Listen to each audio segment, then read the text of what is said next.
할렐루야. 주일 예배 나오신 여러분 환영합니다.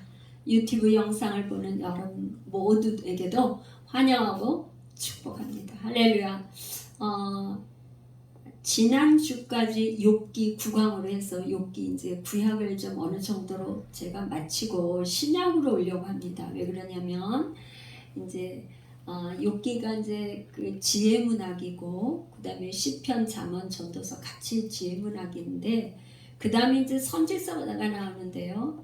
이사야, 예레미야, 예스겔 이게 모든 선지서는 우리 그 신약을 우리가 보면서 예언자, 선지자가 이룬 것을 우리가 같이 이렇게 보기 때문에 굳이 선지서를 해서 이렇게 안 해도 이렇게 되겠다. 그래서 안 해도 되는 건 아니지만 우리가 구약에서 다시 신약으로 넘어왔어요. 또 이제 할 때가 되면 또 그렇게 하겠습니다. 그래서 이제 마태복음을 이제 오늘부터는 마태복음에서 신약으로 시작하는데요. 이게 복음서는 4개가 있어요. 마태, 마가, 누가, 요한 복음인데 이 복음서는 사실은 이제 공관복음 하면은 마태, 마가, 누가 세 복음서를 공관복음서라 하고요. 요한복음은 또 조금 컬러가 다르기 때문에 그냥 복음서로 합니다. 그런데 이 마태복음은 이제 저자가 이 그 복음서에는 저자 이름을 마태 이렇게 복음해서 마태가 저자로 이렇게 우리가 알 수 있고 그 다음에 이 마태복음은 과연 처음 읽는 원독자가 누구냐, 누구에게 이거를 쓴 복음서냐 그렇게 할 때 이거는 원독자, 그거를 맨 처음에 읽는 독자를 원독자라고 그래요. 그걸 유대인들을 향해서 쓴 책이다, 쓴 복음서다. 그러니까 마가복음이나 누가복음은 유대인을 향해서 쓴 거라기보다 헬라 이방인들을 위해서 쓴 거고, 요한복음에는 유대인과 이방인들을 둘을 다 해서 쓴 책이고, 그러니까 이 복음서를 읽는 사람이 누구냐에 따라서 이제 책을 쓰는 이 그 포커스를 맞추는 중심적으로 핵심적으로 쓰고자 하는 게 좀 달라진다 이 말이죠. 그래서 이 마태복음은 누구를 향해 썼다고요? 유대인들을 향해서 썼어요. 그러다 보니까 유대인들에게 예수가 말하자면 하나님의 아들이고 예수가 메시아 그리스도라는 것을 이제 강하게 어필을 해줘야 되겠죠. 그죠? 유대인들에게 우리가 유대인들이 그렇게 바라고 원하는 것은 메시아 대망사상, 메시아를 그렇게 기다린단 말이죠. 근데 메시아를 그렇게 기다리는 메시아가 바로 예수라는 것을 이렇게 쓰기 위해서 이 마태는 처음부터 뭐라 그러냐, 마태복음 1장 1절에 아브라함과 다윗의 자손 예수 그리스도의 계보라. 이 계보 제가 이제 그 여러분들한테 발제물을 쫙 올려드렸는데 Q&A 질문하고 답하기 있고 Q&A 그거에 1장 1절에 이 계보에 대한 얘기를 했어요. 계보 왜 아브라함과 다윗의 자손 예수 그리스도의 계보라는 말을 왜 했느냐. 이 계보가 그러니까 이제 마태가 이 성경을 쓸 때는 말이냐 헬라어로 70인역이 나와 있을 때인데 그때 창세기 2장 4절에는 뭐라고 되어 있냐면 비블로스 게네시오스 이게 영어로 말하면 계보, 이게 게네시오스, 이게 제네시스예요. 우리 자동차 있죠? 현대 자동차에 제네시스 있잖아요. 창세기가 제네시스야. 그러니까 요 창세기 2장 4절의 그 내용, 여러분이 창세기 2장 4절 하니까 지금 좀 깜빡깜빡 하시고 하니까 이왕이면 찾아서 읽어보고 하면 더 좋겠죠? 창세기 2장 4절에 뭐라고 되어 있냐면은 이것이 천지가 창조될 때 하늘과 땅의 내력이니 이 내력이 말하자면 그 말이에요. 예? 예. 그 내력, 그러니까 이 말하자면 이 아브라함과 다윗의 자손 예수 그리스도의 계보를 얘기하는 것은 창세기에 이미 예수 그리스도가 창조주 하나님이라는 것을 은연중에 그분이 예수라는 것을 은연중에 얘기를 하고 싶었던 것 같아요. 마태는. 그래서 그 단어를 가서 이렇게 가져와서 이렇게 쓴 거라고 그렇게 이렇게 해석을 할 수가 있겠어요. 그래서 아브라함과 다윗의 자손 예수 그리스도의 계보라. 왜 그렇게 했다고요? 왜 이렇게 다윗을 놓고 아브라함을 놓고 이렇게 했다고요? 원독자가 누구? 유태인들에게 아브라함은 믿음의 조상이고 다윗은 가장 이스라엘에서 왕 중에 선한 왕 중에 가장 위대한 왕으로 다윗을 꼭 뽑을 뿐만 아니라 이미 이사야 선지자가 이새의 아들 다윗을 통해서 한 가지가 나올 것이라고 하는 메시아가 나올 거라는 예언이 있기 때문에 그 예언의 성취라는 것을 가르쳐주기 위해서 1장 1절에 그렇게 썼다 이 말이에요. 할렐루야. 그러니까 이 마태는 이사야 선지서에 이미 선지자가 예언해놓은 것을 이루어진 거다. 이루어진 사실이다. 이걸 갖다 계속 얘기하고 있다 이런 말이에요. 1장 1절로도 그렇게 얘기를 하고 있어요. 그 다음에 이제 두 번째가 이제 제가 여기다 또 적어놓고 그 다음에 발제물도 드렸는데 마태복음에는 이 복음서에 마태복음의 족보가 나오고 누가복음의 족보가 나와요. 그런데 마태복음의 족보는 어떻게 나오냐면 아브라함부터 지금 아브라함과 다윗의 자손 예수 그리스도라고 1절에 딱 해놓고 그 다음부터는 아브라함부터 쭉 해서 예수 그리스도까지의 그 족보를 쭉 나열해서 해놨어요. 그런데 중요한 거는 뭐냐면 이 마태가 자꾸 뭘 얘기냐면 14대더라 14라는 숫자를 해서 14대더라 매번 하냐면 3번씩 강조해서 얘기를 하고 있어요. 왜 이렇게 마태는 14대더라 그렇게 해서 지금 1장 17절 그런즉 모든 대수가 아브라함부터 다윗까지 14대요. 다윗부터 바벨론으로 사로잡혀 갈 때까지 14대요. 바벨론으로 사로잡혀 간 후부터 그리스도까지 14대더라. 왜 14대라는 말을 계속해서 반복을 해서 썼냐? 그거는 그 유대인들이 게마트리아 해석법이라고 해가지고 이 히브리어에는 숫자가 있는데 말하자면 다윗의 이름을 보면은 날렛바브 이렇게 해갖고 4 더하기 6 더하기 4 하면 14예요. 숫자가 14가 나와.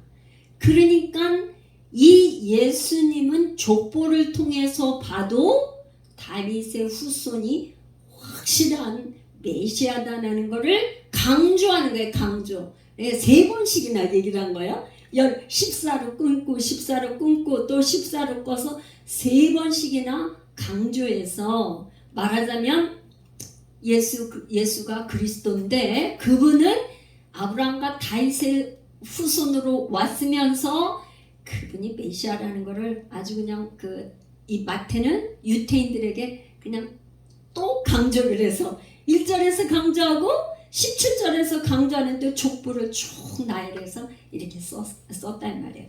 그 다음에 이제 2장으로 넘어가면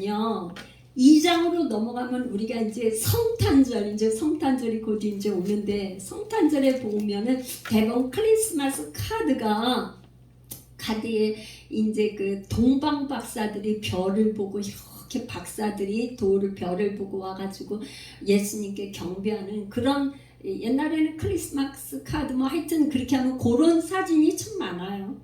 그래서 여기 이렇게 보면은 베들레헴에 나셨는데 그 동방으로부터 박사들이 와서 예루살렘에 와가지고 이제 유대인으로 왕으로 나시니까 어디서 나냐고 이제 물어보는 거야. 그랬더니 자기가 그 동방에서부터 뭘 보고 왔다고 그러냐면 별을 보고 왔다는 거예요. 별을. 그러니까 동방이라고 그러니까 아마도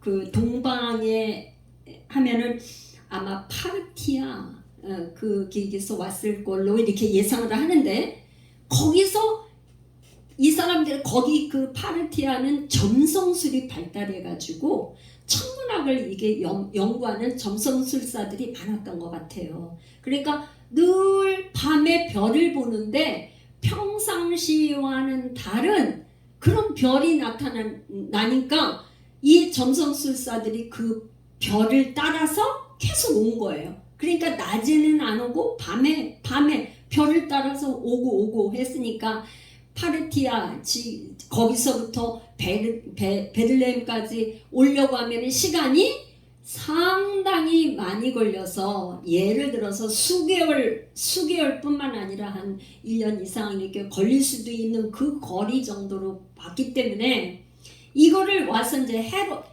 헤로닷에 와가지고 왕이 어디서 나냐고, 이게 하여튼 우리가 별을 보고 왔습니다. 동방 박사들이 그렇게 하니까 왕이 깜짝 놀란 거잖아. 자기가 왕인데 별을 보고 왔다 그러니까 이제 만약에 저기 어딘지 알면은 나도 가서 경배를 하려고 하니까 그 아기에 대해서 자세히 물어보는 거. 그러니까 이 동방 박사들이 자기가 언제쯤부터 이렇게 왔다는 걸 쭉 얘기하니까 나중에 헤롯 왕이 2살 이하의 남자 아이들은 다 죽이라고 한 걸로 봐서 아마도 한 2년까지는 안 걸렸지만 하여튼 그렇게 걸려서 동방에서부터 온 거예요.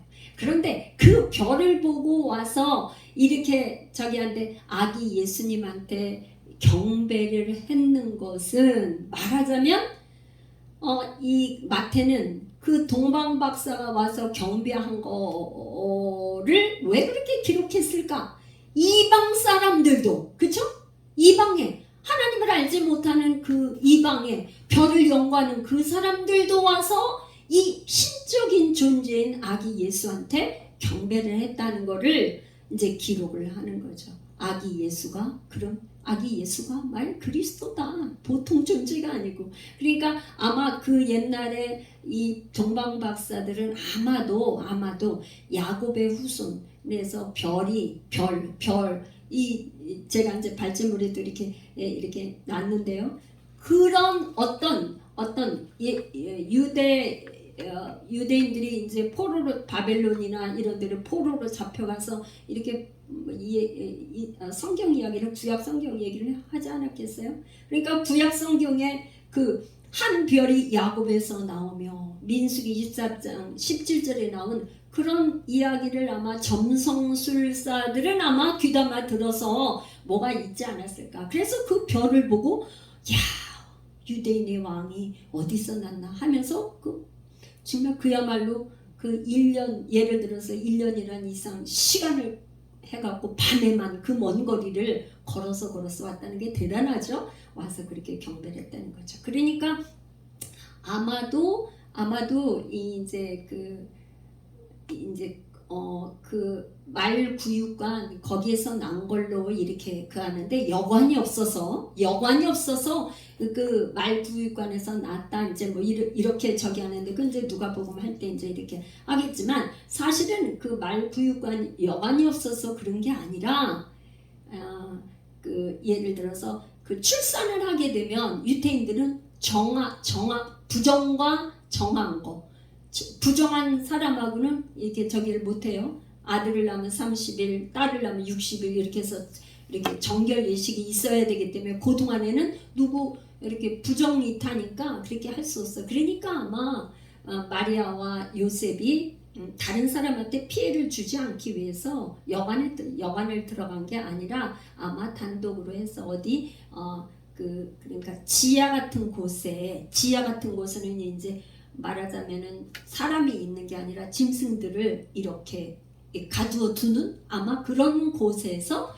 아기 예수를 낳을 것이다. 이렇게 뭐 추측을 하는 거예요. 그러니까 신학자들이 이렇게 연구해서 아마 그런 추측을 하면서 그런 이론을 얘기를 하는데 뭐 정말 뭔가 납득이 가는 그런 적이더라고요. 그래서 그 다음에 이제 제가 Q&A 할 때 나사렛 사람이라 칭하더라. 근데 이 나사렛 사람이라 칭하더라 하는 말은 구약에는 나사렛이라는 이름이 없어요. 구약에서 이 나사렛 사람이라고 칭할 거라고 해서 구약에 예언된 거가 없어요. 근데 왜 그러면은 마태는 왜 나사렛 사람이라 칭하더라 하는 거를 2장 23절에 그렇게 했을까? 그렇게 하는데 나사렛이라는 동네에 가서 사니 이는 선지자로 하신 말씀에 나사렛 사람이라 칭하리라 하심을 이루려 함이로라. 그랬는데 이거는 말하자면 옛날에는 한 두 가지 설이 있었다고 그래요. 제가 발제물에도 그렇게 올려놨는데 나시린이다. 그런 설이 하나 있고 그 다음에 넷제르 그러니까 히브리 말로 그러니까 싹 가지 이새의 가지 이렇게 해서 넷제르라는 그거가 나사렛으로 바뀌었을 것이다. 뭐 이런 주장을 하는데 가장 최근에 신학자들이 얘기하는 주장이 새로 나온 것에 의하면 이사야 42장 6절에 뭐라는 나 여호와가 의로 너를 불렀은즉 내가 내 손을 잡아 너를 보호하며 너를 세워 백성의 언약과 이방의 빛이 되게 하리니 이 이사야 선지자가 말한 이 말씀에 너를 보호하며 이게 나차르더라고요. 나차르 이거가 나사렛 사람이라고 그러니까 하나님은 우리를 보호하시는 하나님 그렇게 해서 나사렛 사람이라고 이루어졌다고 마태가 그렇게 이해를 하고 해석을 해서 이렇게 한 게 아닌가 그런 신학적인 학설이 있어요. 또 하나 이제 제가 발제물에 이제 또 하나 올려놓지 않은 게 있는데 1장 17, 18절에 이에 선지자 예레미야를 통하여 말씀하신 바 라마에서 슬퍼하며 크게 통곡하는 소리가 들리니 라헬이 그 자식을 위하여 애곡하는 것이라 그가 자식이 없으므로 위로받기를 거절하였도다 함이 이루어졌느니라. 조금 이게 좀 생소하고 이해가 잘 안 될 거예요, 여러분들이 할 때.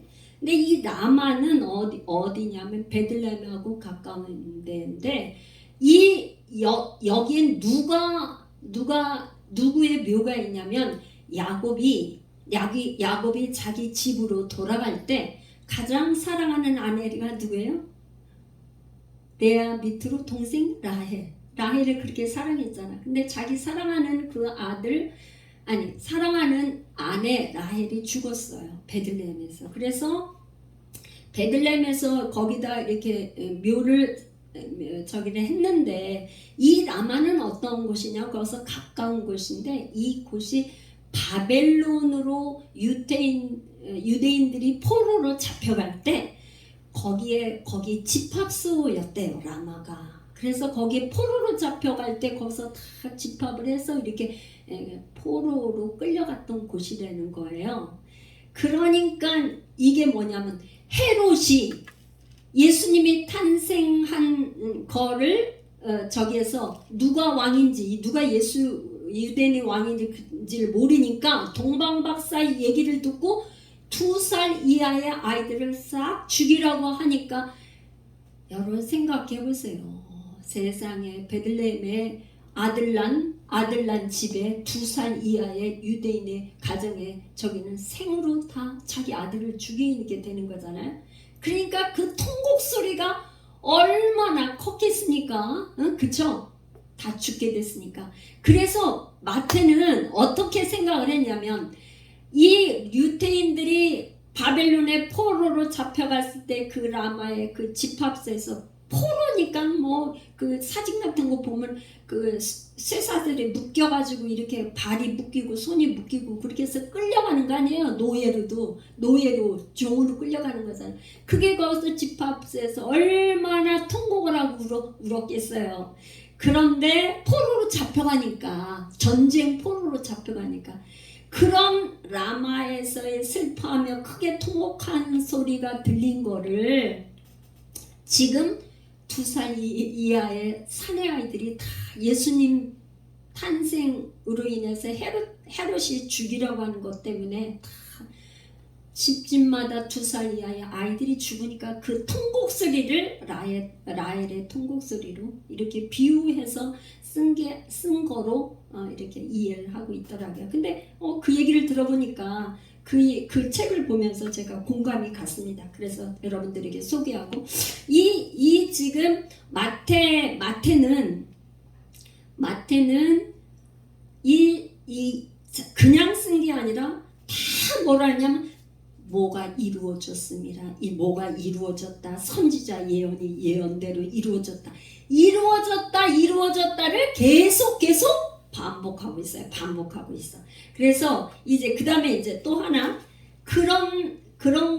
그러니까 말하자면 예수가 그리스도라는 것을 강조해서 이 선지자가 예언한 대로 이루어졌습니다 하는 것뿐만 쓴 게 아니라 3장 17절에 보면 예수께서 세례를 받으시고 곧 물에서 올라오실새 하늘이 열리고 하나님의 성령이 비둘기같이 내려 자기 위에 임하심을 보시더니 하늘로부터 소리가 있어 말씀하시되 이는 내 사랑하는 아들이요 내 기뻐하는 자라 하시니라. 그러니까 하나님께서도 예수님이 하나님의 아들이라는 것을 친히 음성으로 들려주셔서 입증을 해주셨다는 것을 마태는 이제 이렇게 기록을 하고 있어요.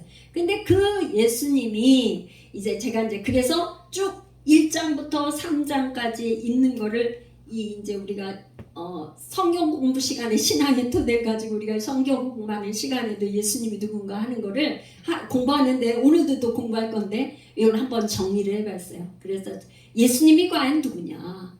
이 마태복음에서 얘기하는 예수가 누구냐? 그러니까 한번 제가 좀 정리를 해봤는데 아브라함과 다윗의 씨를 통해서 온 예언을 성취하러 이 땅에 오신 분이에요. 예언을 성취하러, 그렇죠? 육신을 가지고 사람의 아들로 사람의 아들로 오신 분이에요. 그분은 구원자로 오셨어요. 그리스도 메시아 그리스도로 오셨습니다. 그런 것뿐만 아니라 예수님은 완전한 하나님의 아들이에요. 그러니까 예수님은 완전한 육신을 가지고 오신 분임과 동시에 하나님의 아들 신성과 인성을 같이 가지고 계신 분, 그렇게 이해하시면 되겠어요.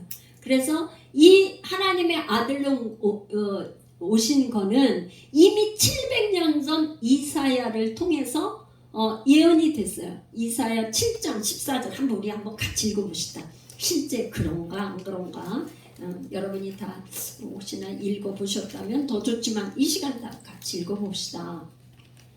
이사야 선지자가 700년 전에 이미 예수님이 오시기 전에 예언을 하셨는데 그러므로 주께서 친히 징조를 너희에게 주실 것이라. 보라, 처녀가 잉태하여 아들을 낳을 것이요 그의 이름을 임마누엘이라 하리라. 아멘. 임마누엘은 뭐예요? 하나님이 자기 백성과 함께, 우리와 함께 하시다. 임마누엘, 우리와 함께 하시다. 그래서 이사야서의 예언대로 오셨다. 예언하신 대로 예언을 성취해서 하시기 위해서 오셨다. 또 미가서 5장 2절에 가면요. 또 예언한 게 있어요. 미가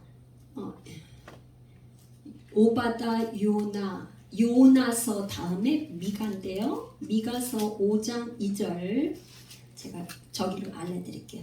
구약 1295쪽이네요.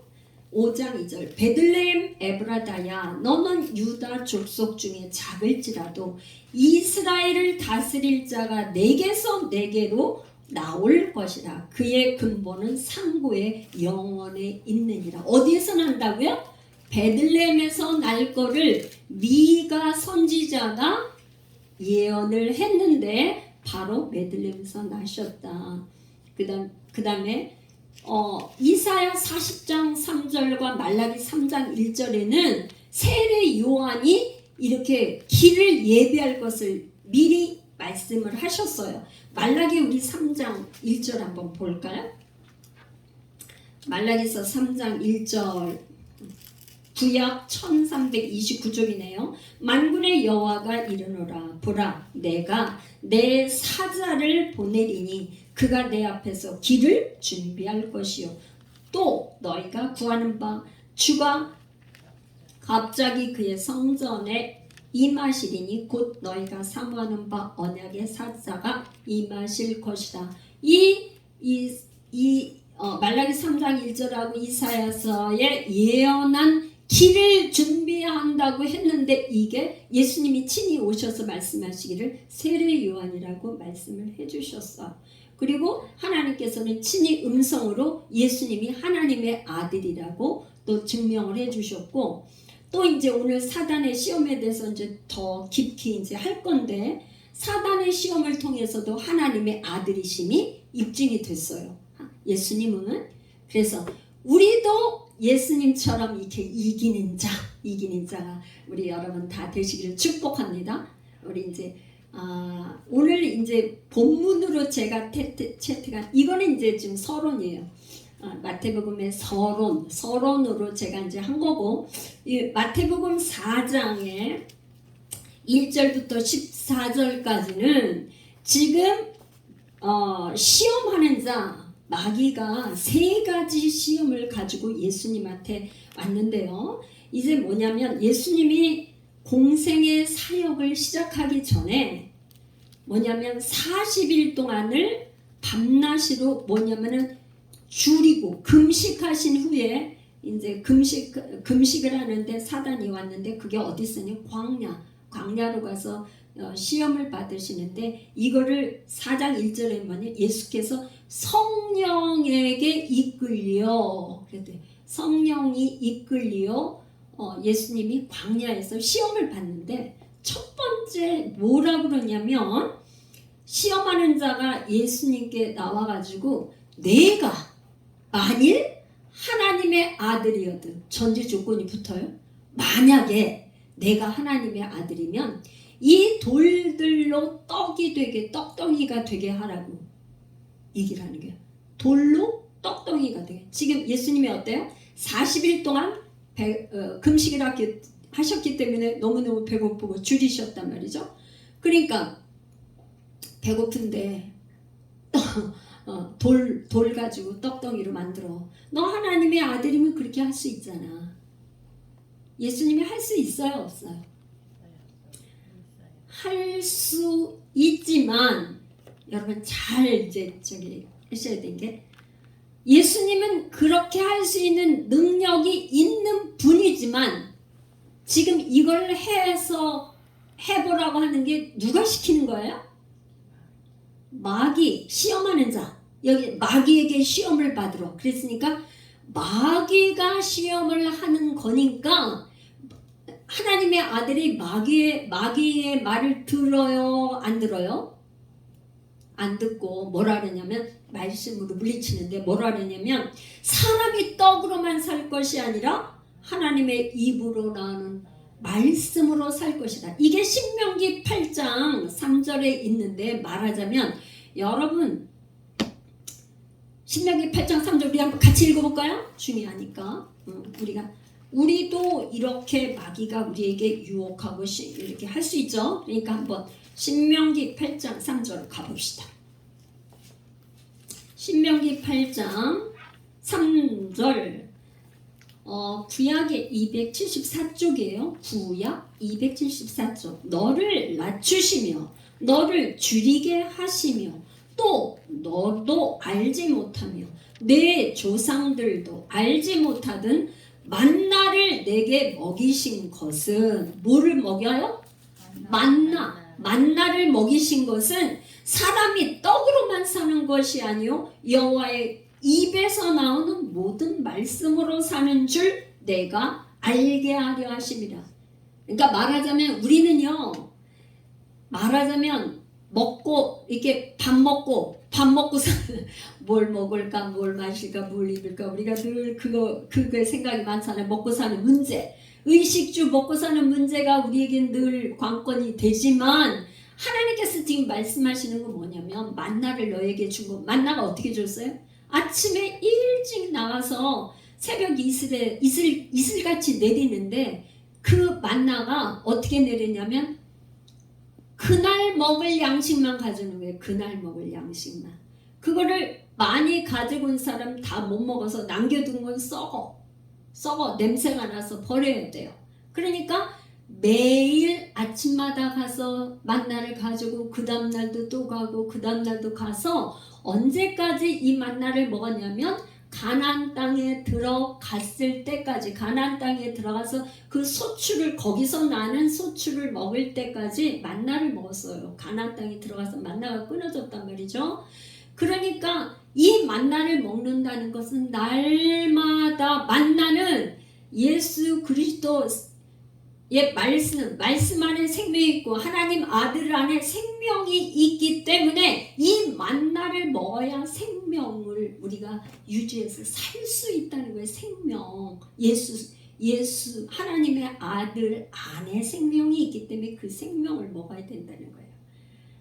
그래야 만나를 먹어야 여호와의 입에서 나오는 모든 말씀에 뭐가 있다고요? 말씀이 뭐가 있다고요?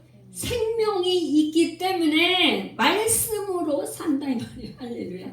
그러니까 예수님이 그 말씀으로 물리쳤어요. 그랬더니 이 마귀가 이제 그 다음에는 어떻게 하냐면 마귀가 시험을 하는데 뭘 하냐? 말씀으로 시험을 해. 말씀으로 시험. 여러분 보세요. 여기 보니까 내가 만약에 하나님의 아들이어든 뛰어내려. 성전 꼭대기에 있어. 뛰어내려. 그런데 그가 너를 위하여 뭐야? 하나님의 너를 위하여 그의 사자들을 명하시리니 그들이 손으로 너를 받들어 발이 돌이 부딪히지 않게 하리라. 그러니까 예를 들어서 말하자면 하나님의 아들이니까 성전 꼭대기에서 뛰어내려도 하나님이 친히 그 발을 붙들어서 발이 돌에 부딪히지 않게 한다는 걸, 이게 시편 91편에 시편에 나오는 말씀이에요. 마귀가 말씀을 안다 모른다? 마귀가 말씀을 알아요. 말씀을 알고 시편에 있는 말씀을 갖다가 이렇게 대면서 너 여기서 뛰어내려도 하나님이 너를 갖다 붙잡아서 돌이 부딪히지 않게 할 거야. 이 시편 91편 11절 12절에 나오는 말씀이에요. 근데 이거는 뭐냐면 여러분 보세요. 하나님께서 뭘 하냐면 지존자의 은밀한 곳에 거주하는 전능자의 그늘 아래 사는 자여, 나는 여호와를 향하여 말하기를 그는 나의 피난처여 나의 요새여 내가 의뢰하는 하나님이라 하리니 이는 그가 너를 새 사냥꾼의 올무에서와 심한 전염병에서 건지실 것이미로다. 앞에 전제가 그거예요. 그러니까 하나님을 시험하기 위해서 성전 꼭대기에서 뛰어내리면서 하나님이 나를 지켜주나 안 지켜주나 그렇게 시험을 해서는 안 되는 거죠. 그러니까 예수님이 뭐라 그러냐면 기록되었으되 주 너의 하나님을 시험하지 말라 하였느니라. 예수님이 바로 말씀으로 다시 물리치셨어요. 그랬더니 이제는 어떻게 하냐? 세 번째 또 마귀가 이제 마귀가 굉장히 집요하죠. 첫 번째, 두 번째에서도 안 되니까 세 번째 관계 뭐냐? 만일 내게 엎드려 경배하면 뭘 요러기 전에 천하만국을 다 보여줬어. 예수님한테 천하만국을 다 보여주면서 내가 만약에 나에게 엎드려 경배하면 내 이거 모든 거 다 줄게. 이 마귀가 한 대로 예수님이 했다면, 그렇게 절했다면 세상 거 다 쥐고 천하의 모든 걸 마귀가 너한테 준다 그랬으니까 십자가를 지실 필요도 없었을지는 모르는데 근데 문제는 마귀가 이 말이 맞아요? 틀려요? 마귀가 한 말이 사실은 천하만국은 누구 거예요? 하나님이 만드시고 그분이 붙들고 계신 분인데 지금 뭐 앞에서 뭘 주름을 잡는 식으로 이게 천하가 다 내 건데 이거 다 보여주면서 내가 너한테 줄게 굉장히 인심을 쓰는 것처럼 하는데 마귀는요 얘기를 하다 그 마귀 얘기를 자꾸 듣다 보면 나중에 가는 반드시 틀린 말을 하는 거짓말을 하는 거짓말. 이 세 번째에 와서는 아예 이제는 말씀으로 이렇게 해도 안 되고 하니까 말씀으로 해도 안 넘어가니까 거짓말을 해서 이 천하만국을 너희한테 주겠다 그랬어요. 그랬더니 예수님이 사단아 물러가라 기록되었을 때 주 너희 하나님께 경배하고 다만 그래서 예수님이 단호하게 물리쳤어요. 할렐루야. 그래서 이제 오늘 이 말씀을 하면서 제가 하나님의 음성과 사단의 음성을 구분하는 법, 그거를 제가 이제 발제물에 올려놓으면서 조금 이렇게 여러분들과 이렇게 말씀을 좀 나누기를 원해요. 근데 뭐냐, 이제 제가 이렇게 이렇게 발제물로 쭉 올려놨는데요. 한번 좀 나눠보고자 하는 건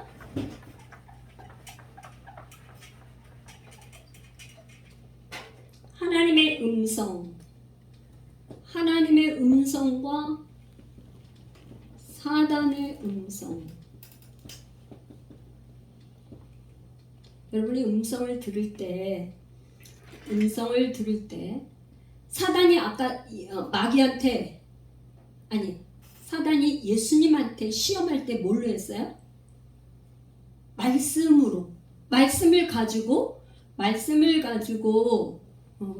시험을 했단 말이죠. 그러니까 사단도 하나님 말씀을 알기 때문에 광명한 천사가 돼가지고 말씀으로 싹 오기 때문에 그걸 속기가 쉬워요. 그러니까 사단이 와서 너 기도해, 너 성경 봐, 성경 읽어, 이렇게 유혹을 할 수 있기 때문에 하나님이 나에게 음성을 주시는구나 하고 그 말에 쫓아서 행동을 하고 하다 보면 아까 어떻게 됐어요? 세 번째는 거짓말을 하잖아요. 그러니까 여러분이 음성을 들을 때 똑같은 음성이 할 때 출처가 어딘지를 분명히 알아야 돼. 출처. 이 음성이 하나님으로부터 온 건지 사단으로부터 온 건지를 구분을 해야 돼. 반드시. 그러니까 사단이 하라고 하는 대로는 아무리 성경을 가지고 들이대도 그 음성에 귀를 기울이면 안 되는 거죠. 그러니까 하나님의 음성에만 귀를 기울여야 되는데 첫 번째 여러분들이 꼭 주의할 게 있는데 뭐냐면 하나님의 음성은 언제 오겠어요? 성령이 충만해야지. 네? 내가 그 음성을 들을 때 내 영적인 상태가 성령이 충만을 했나? 그거를 돌아보셔야 돼. 할렐루야. 왜 그러냐? 생각해보세요. 성령이 충만하려면은 벌써 회개를 하고 이렇게 지금 버릴 거 악한 영도 축사를 하고 그 다음에 내 생각, 여기 보세요. 내 생각과 감정과 의지와 하고자 하는 열심과 모든 것을 어떻게 회개함과 동시에 요거는 뭐예요? 내 생각, 감정, 의지, 열심 이런 건 다 뭐예요? 죄예요. 죄. 왜 그러냐? 이 배후에는 옛사람 마귀가 사로잡고 있는 옛사람, 나의 내 생각, 내 이 모든 옛사람은 사단으로부터 온 죄라고, 죄. 하나 믿음으로 하지 않는 모든 것은 노마사의 죄라고 그랬기 때문에 이걸 가지고는 성령 충만할 수가 없기 때문에 내가 먼저 기도할 때는 뭐냐? 성령 안에서 기도하기 위해서 회개하고 악한 영도 축사하고 나의 모든 걸 나의 옛사람은 그냥 또 한 번 죽고 해서 갈라디아서 2장 20절 내가 그리스도와 함께 십자가에 못 박혔나니 그런즉 이제는 내가 사는 것이 아니요 오직 내 안에 그리스도께서 사는 것이라. 이제 내가 육체 가운데 사는 것은 나를 사랑하사 나를 위하여 자기 자신을 버리신 하나님의 아들을 믿는 믿음 안에서 사는 것이라. 믿음 안으로 들어가야 된다 이 말이에요. 네? 나는 죽고 내 안에 그리스도께서 살아가지고 믿음 안에서 들어가 상태에서 하나님의 음성, 하나님 이렇게 상태가 돼 있으면 여러분이 그 다음에는 내가 하나님 앞에 여쭤보고 싶은 게 있어요. 예를 들어서 이러이러한 거를 요 상태를 만들어 놓고, 그죠? 만들어 놨어요. 그 다음에 하나님 내가 이거를 이렇게 해야 될까요? 저렇게 될까요? 여러분들이 지금 누가 뭐 했는데 내 저 사람이 하자고 뭐 어떻게 하자고 하는데 저거 해야 돼요? 안 해야 돼요? 그러면 여러분들이 하나님 앞에 요런 저거를 하세요. 어떻게 하냐? 하나님 내가 지금 이걸 누가 이렇게 하자고 하는데 해야 될까요? 말아야 될까요? 그러면 어떻게 하냐면 해야 되는 거 말아야 되는 거를 하나님께서 어떤 두 가지 방법을 제시하세요. 하나님이 나에게 하는 게 하나님의 뜻이면 나한테 평안함을 주시고 하는 게 그렇게 그 친구가 얘기한 것처럼 그렇게 하는 투자를 한다든가 예를 들어서요. 투자를 하거나 뭐 이렇게 뭐 돈비를 빌려주거나 뭐 하는 거 이런 거 그게 뜻이 아니면 마음이 불안하게 해주세요. 불안은 누가 줘요?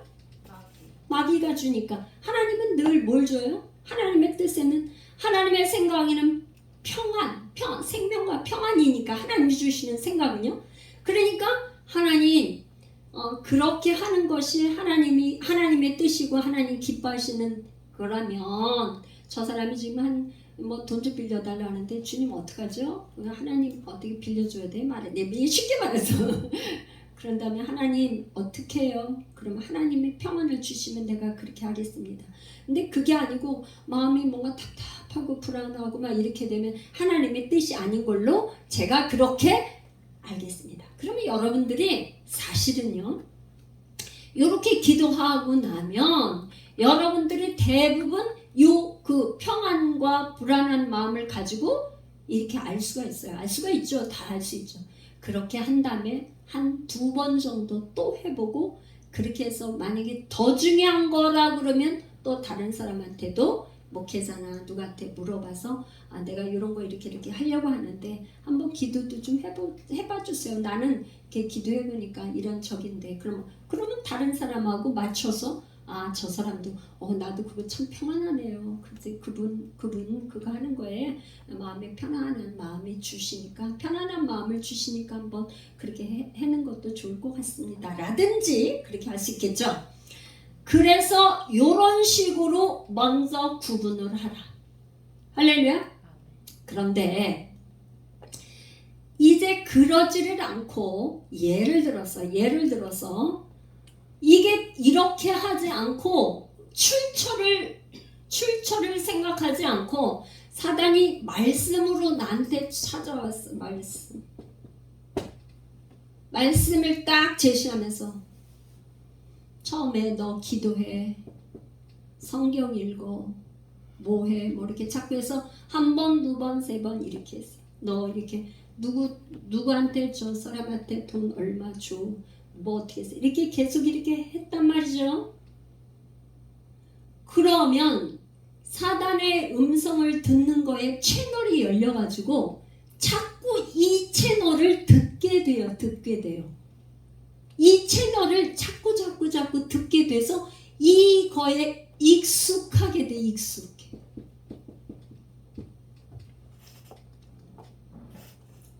그러면 여러분 있잖아요. 사단이 아까 보면 어떻게 했어요? 세 번째 가니까 속였단 말이죠. 익숙해진 상태에서 사단은 또 속여. 거짓말을 해. 거짓말을 하는데 이 거짓말이 여러분 이렇게 하셔야 돼. 이 사단은 영이 와서 거짓말을 하면 어떻게 요거에 자꾸 듣고 또 듣고 하다 보면 익숙해지면 어떻게 하냐면 거짓말이 진짜로 들려요. 진실로 알아들어요. 그렇게 알아들어서 그렇게 하게 돼요. 여러분, 그러니까 여기에서 반드시 사단의 음성이 사단으로부터 왔는지 출처가 말씀을 줬더라도 하나님으로부터 왔는지를 반드시 구분해서 사단으로부터 온 거라 그러면 그렇게 움직이면 안 된다. 이렇게 하라는 대로 아까 예수님이 그렇게 하셨어요? 말씀 가지고 했는데 예수님이 돌 가지고 떡덩이 만들 수도 있고 성전에서 뛰어내려도 바람 무티치게 하고 왜? 예수님이 있잖아. 바람도 잠잠하게 하고 물 위에도 걸으시는 하나님이고 뭐 하는데 뭐 그게 문제. 그런데 예수님은 뭐예요? 하나님의 아들이라 그런 능력이나 모든 게 다 있지만 마귀가 시키는 거에 행동을 했어요? 안 했어요? 안 했어요. 그래서 예수님은 이 땅에 오셔서 예수님은 뭘 하느냐면 내 뜻이 아니고 아버지의 뜻대로 아버지의 뜻을 이루기 위해서 하나님이 아버지가 하시는 일만 했어요. 하나님 아버지가 하라는 일만 했다고요. 할렐루야. 그러니까 우리도 뭐냐면 내가 뭐 이거 할 수 있어. 뭘 할 수 있어서 하고 안 하는 그 결정권이 우리는 있어요? 없어요? 우리는 하나님의 자녀는 왜 그러냐면 내가 그리스도와 함께 십자가에 못 박혔나니 그런즉 이제는 내가 사는 것이 아니고 내 안에 누가 살아요? 그리스도께서 사시기 때문에 내가 할 수 있고 없고가 문제가 아니라 누가 한다고 해서 그거에 따라서 하는 게 아니라 이 말이에요.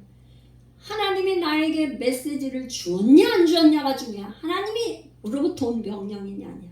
그래서 제가 할 때 요렇게 사단의 음성을 듣는 거에는 지금 어떤 문제가 있나고 보면 요런 게 있을 수 있어요. 자, 사단의 음성을 들을 때는 요런 거예요. 지금 회개하면서 악한 영 축사하고 내 생각, 내 감정 이게 십자가에 완전히 죽기 전에는 두 가지가 다 저기겠죠. 그죠?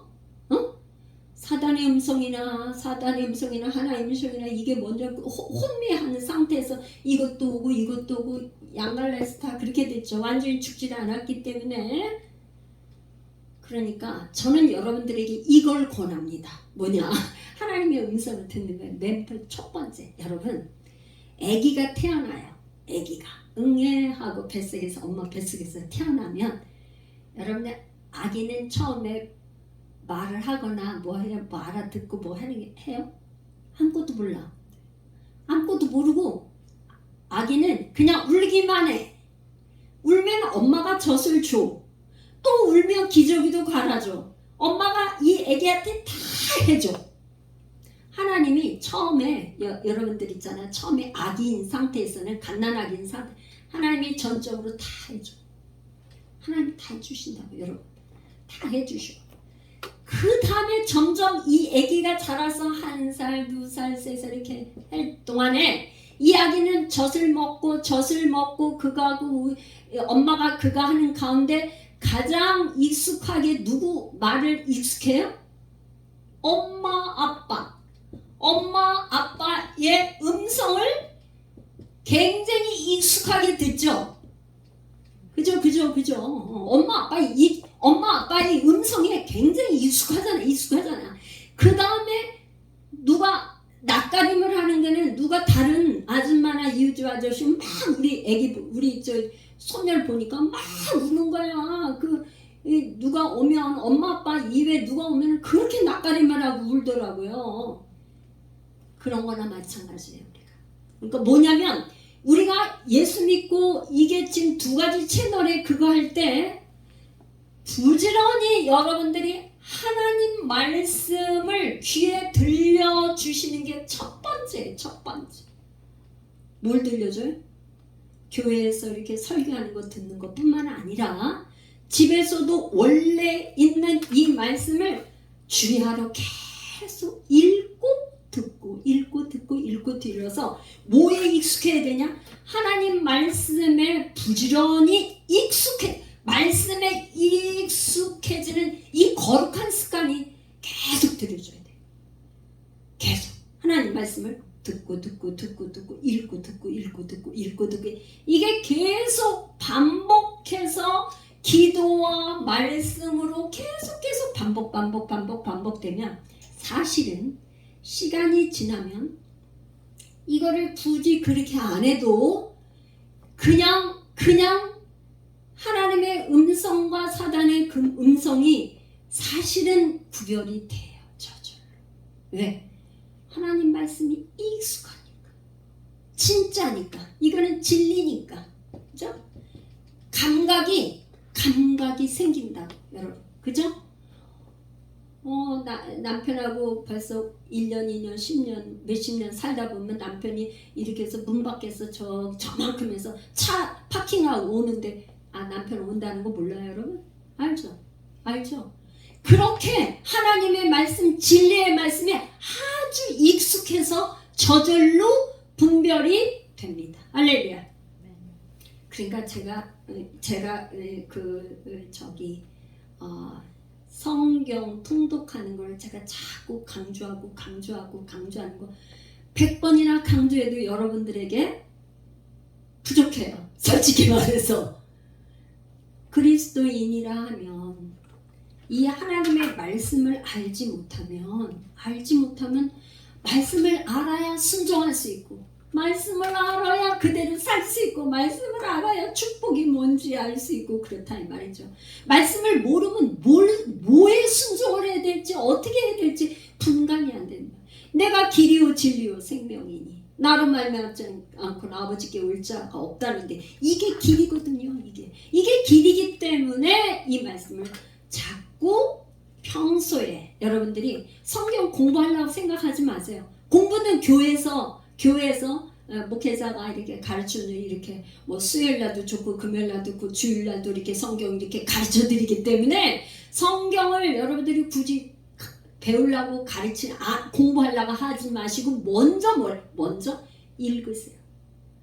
조용히 읽고 듣고 그것을 기본으로 해서 계속 하다 보면 이제 믿음이 어디에서 성장한다? 믿음 여기서 내 믿음대로 될지어다 하는데 말씀은요 사람이 마음으로 믿어 의에 이르고 입으로 시인하여 구원에 이르는데 구원에 이르는 정도가 아니라 믿음은 말씀을 들으면서 나는 거예요. 들으면서. 할렐루야? 아멘.